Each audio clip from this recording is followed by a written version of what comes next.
Hi guys, তোমরা সবাই কেমন আছো? আশা করি ভালো আছো। তো আজকে একটি চাঞ্চল্যকর ঘটনা আমার চোখের সামনেই ঘটে গেল। তো ঘটনাটা দেখে আমি আসলে অবাক।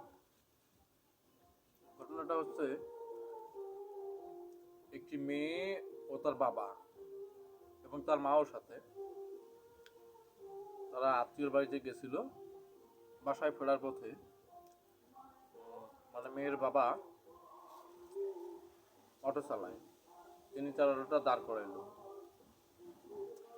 দাঁড় করার পরে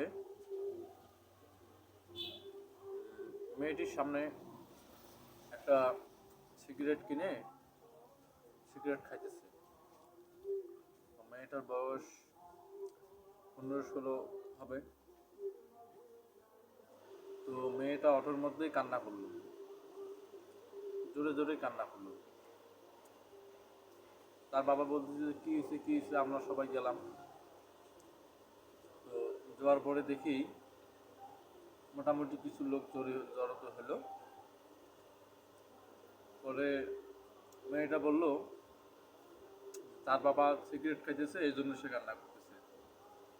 তো মেয়ের বাবা সেখানেই সিগারেট মানে অর্ধেকটা খাইছে, বাকিটুকু ফেলে দিয়েছে সবার সামনে, এবং তিনি বললেন আর কখনো তিনি সিগারেট খাবেন না।